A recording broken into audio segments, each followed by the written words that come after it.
नमस्कार, आप देख रहे हैं भारत समाचार लाइव और मैं हूं आपके साथ वैशाली। आइए रुक करते हैं आज की खास खबर पर। नलिया भुज राजमार्ग को हमारी मांगे पूरी करो या कुर्सी खाली करो जैसे नारे लगाते हुए जाम कर दिया गया। शिक्षकों की मांगों को लेकर कच्छ में विरोध प्रदर्शन। अबदसा में शिक्षकों की हड़ताल के कारण नलिया भुज राजमार्ग अवरुद्ध।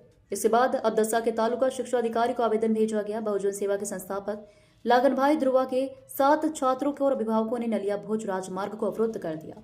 शिक्षकों की मांग को लेकर छात्र और अभिभावक सड़क पर बैठे। अबदासा में 600 शिक्षकों की कमी, जिले में करीब 5000 शिक्षकों की कमी है। अब शिक्षक भर्ती की मांग को लेकर छात्र भी सड़कों पर उतरे।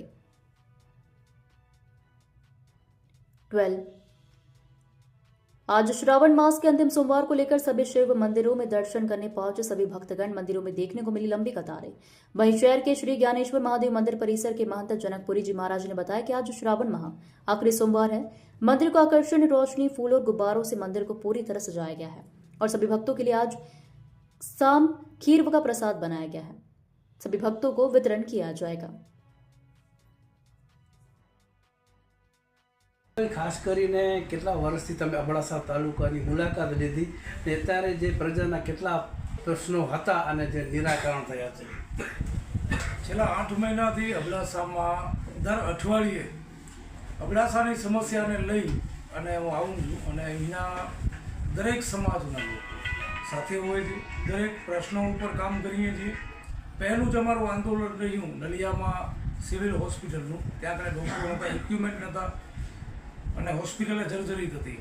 અમે આંદોલન કર્યું અને 1.5 મહિનાની અંદર જ સરકારશ્રી દ્વારા 6 કરોડ રૂપિયાની ગ્રાન્ટ ફાળવવામાં આવી નવી હોસ્પિટલ બનાવવા માટે અને જે ઇક્વિપમેન્ટ નહોતા એ તમામ લેબોરેટરીને એ બધા ઇક્વિપમેન્ટ આવી ગયા।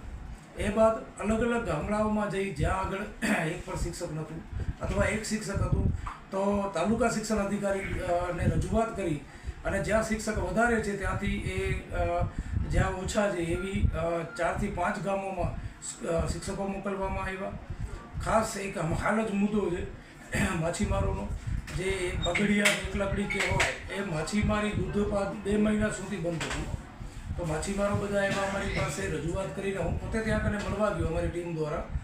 તો એ બાદ 7-8 દિવસની અંદર જ માછીમારી પણ ચાલુ થઈ ગઈ છે, એકદમ બંધ પડી હતી। આવા વિવિધ પ્રશ્નો છે। આજે શિક્ષણના મુદ્દે નલિયા હાઈવે ચક્કાજામ કરવામાં આવ્યું, રેલી કાઢી અને એસડીએમ અને તાલુકા શિક્ષણ અધિકારીને આવેદનપત્ર આપવામાં આવ્યું છે કે અબડાસામાં જે 600 શિક્ષકોની ઘટ છે એ તમામે તમામ શિક્ષકોની ઘટ પૂરી કરવામાં આવે અને 1 મહિનાની અંદર પૂરી કરવામાં આવે।